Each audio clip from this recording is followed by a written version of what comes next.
Hello, everybody. Welcome to the final session of the Yellow Wallpaper course, Literature Enrichment course. I hope you've enjoyed it. I'm sorry I got a bit carried away during some sessions and they turned out to be much longer than I intended them to be. Just know that that's because I'm missing teaching and I'm missing discussing things with people.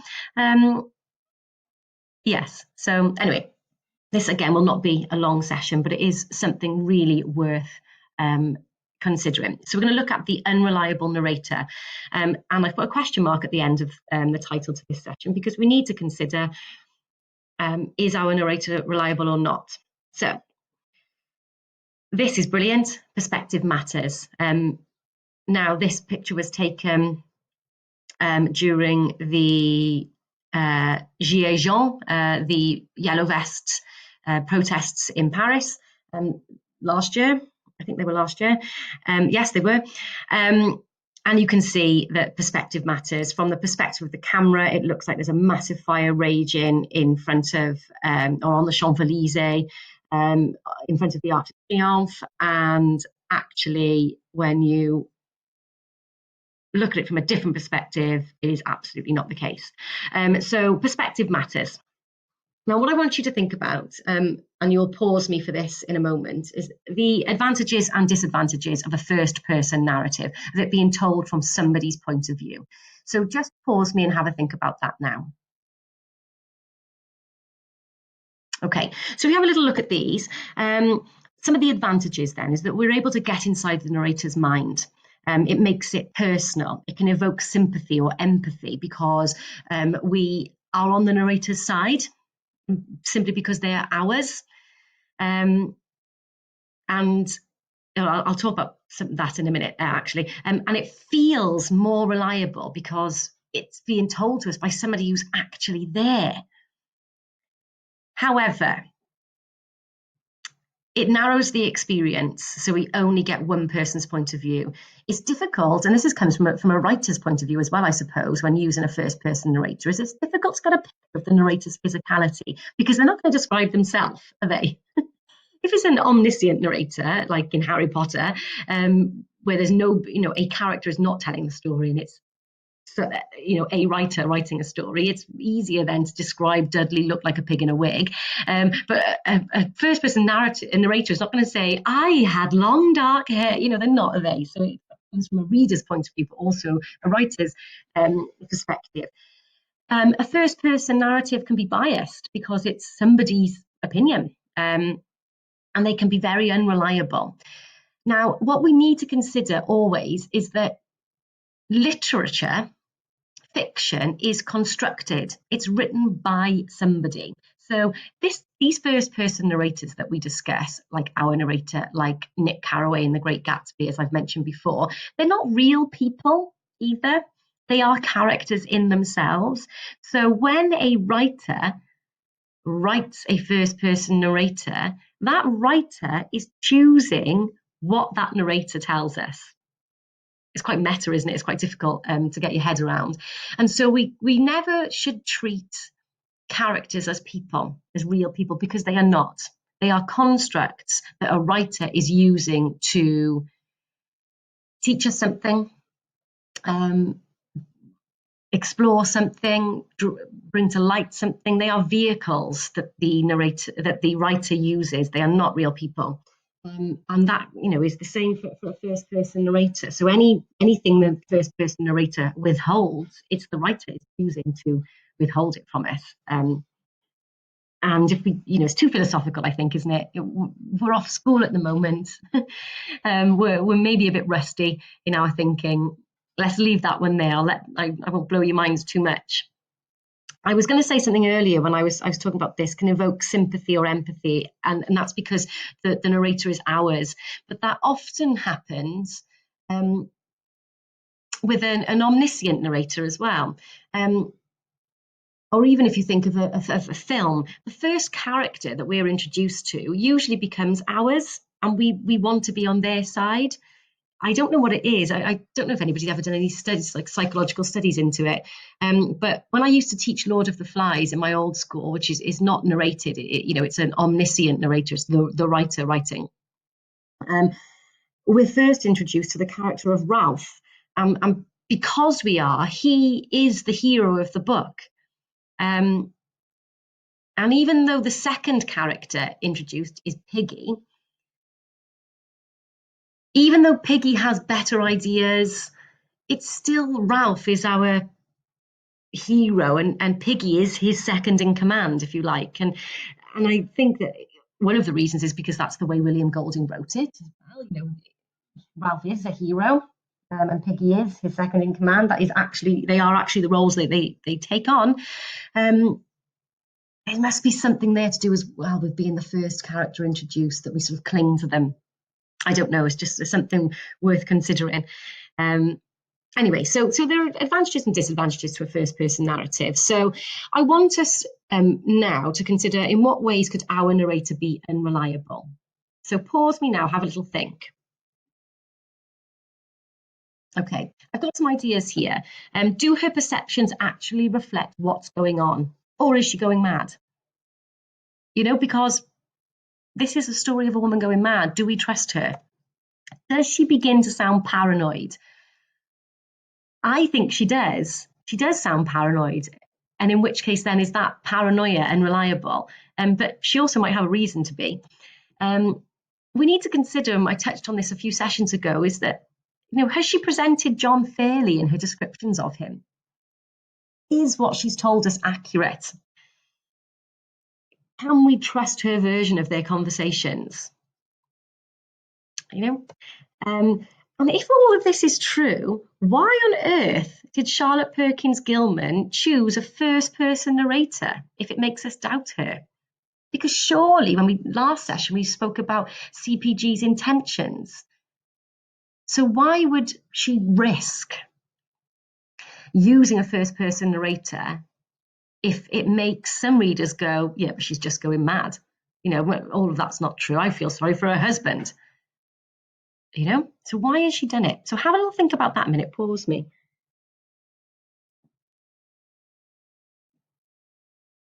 Okay. So ignore that little bottom bit. I forgot to animate it. So let's think about that question.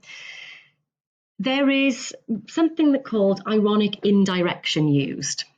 Okay, so if we took her words at face value, we would believe that her husband is kind and loving, that she is really physically ill, and that women really do get trapped in wallpaper. If we took everything at face value, wouldn't we? We would believe her, but we don't. We don't. The way in which it's written means that we doubt, even because, I start again, because we doubt her as a narrator, it makes us doubt the story. And the story that she's telling us is that she's ill and that her husband's great. And we don't believe her. So Charlotte Perkins Gilman cleverly uses a first-person narrator to make us doubt her. And by doubting her, it gives us the version of the story that Charlotte Perkins Gilman wants us to read. I hope I explained that well enough for you. It creates as well for us a sense of immediacy and intimacy. Because she's writing down her thoughts and feelings, we feel like we're getting them straight away. Actually, if we think about it, though, if she's writing this in a sort of diary, it might be days, months, later. Somebody would pick it up and publish it in an imaginary world for us to read.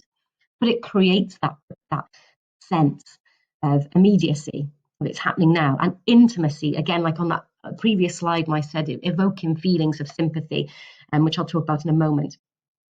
It sounds like she trusts us and she is colluding with us. So she is working with us. She's keeping a secret with us. And that makes us want to keep her secret. That makes us want to help her. And if we think about Charlotte Perkins Gilman's intentions, that's really important. And finally, this close relationship with the reader that is evoked encourages us to sympathize with her. And that is the most important thing when considering her intentions, as we did last session. That we need to sympathize with her in order to want to make a change in society. which is ultimately CPG's intentions, as we know from the last session. I hope I explained that notion of ironic indirection appropriately, and so that you've got it. It's just so clever. It's so clever. So that brings us really to the end of our study of the yellow wallpaper. But what I've got now is some further reading, first-person narrative suggestions. I am going to talk over each slide just very briefly, maybe for a few 30 seconds for each slide, and there are not that many. You may wish to pause each slide, each time I'm on a slide, so that you can read the blurb as well.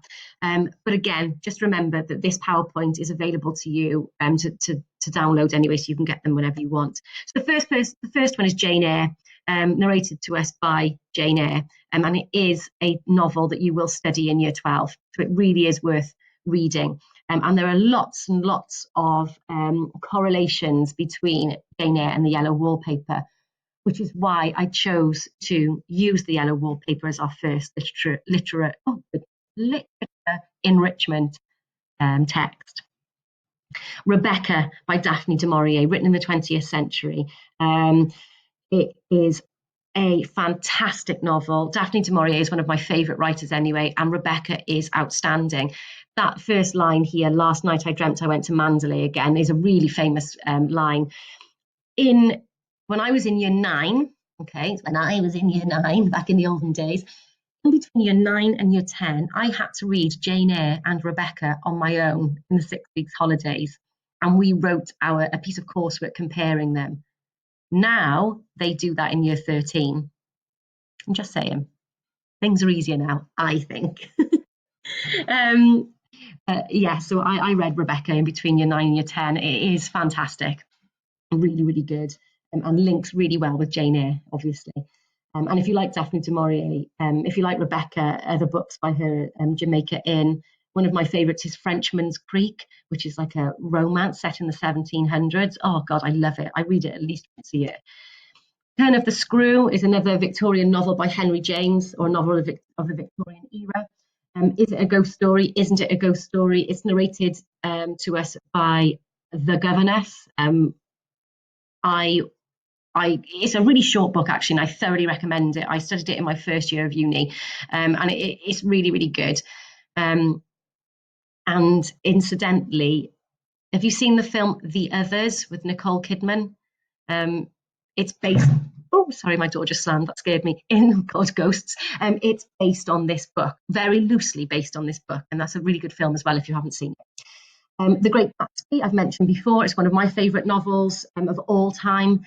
It really, really is. I read it in Year 8. I didn't really get it. I understood the story, but I didn't understand the weight of the story. And I've read it again a number of times since. I used to teach it in my old school for coursework in Year 12 when the old course existed. And now I teach it in Year 13 for coursework. The Little Stranger by Sarah Waters. This was written post-2000. Sarah Waters is a Welsh writer, actually. She's from Pembrokeshire. This book is brilliant, really good, really scary. I will say, though, spoiler alert, but the dog does die. Okay, so if you worry about that, it does, but you'll just have to get over that. I had to. It happens pretty early on anyway, or within the first third of the novel. It's quite a weighty novel. It is really, really good. But what you'll want to do when you get to the end of it, go back and read it again, because you need to think. You need to start thinking as you read it.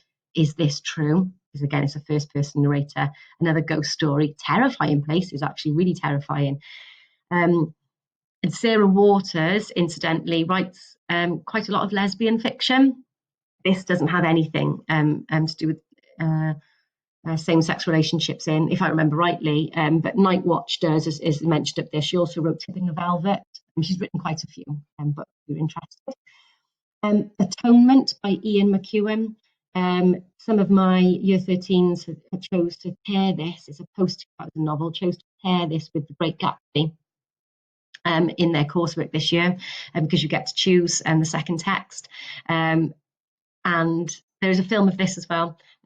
It's a really good book about an unreliable narrator, really. Room by Emma Donoghue. This came out a few years ago, it really was groundbreaking, because it's narrated from the point of view of a small child. Um, it says down here, devastating yet uplifting, because the premise is that that the mother has been kidnapped and has been in a room underground, or wherever, for a considerable amount of time, and the child was born in that room. It is horrendous. Anyway, I can't remember if this is the final one. Life of Pi by Yann Martel is narrated by a boy who's on a ship, on a shipwrecked little boat and it says here, hyena, a zebra with a broken leg, a female orangutan, and a 450-pound Royal Bengal tiger called Richard Parker. He calls the tiger. And what lots of people ask is, were the animals metaphors for people? Really interesting. So that is the end of our literature enrichment course number 1. Congratulations, everybody, if you got there. To my year 10s, this will keep you going, hopefully. To year 11s who have joined the Preparing for A-Level English Literature Google Classroom, hopefully this is useful. In terms of teaching, it really is useful for you to have studied the Yellow Wallpaper, because when it comes to looking at Jane Eyre, it will be really invaluable, particularly the context around feminist literary theory and mental illness in the Victorian period. It's really, really useful. So congratulations, everybody. I will do another one over the coming weeks. I'm just deciding what to do. I want to do one on The Lottery by Shirley Jackson. So if you want to, you can have a read of that. You can find it easily on PDF. If you search The Lottery, Shirley Jackson PDF, it will come up. But the only thing I've got is there's not a lot online about it, sort of like study guides and things like that. I'd have to really go into my own brain. I haven't taught it before. Taught the Yellow Wallpaper. Anyway, I hope you're all well. Congratulations, everyone.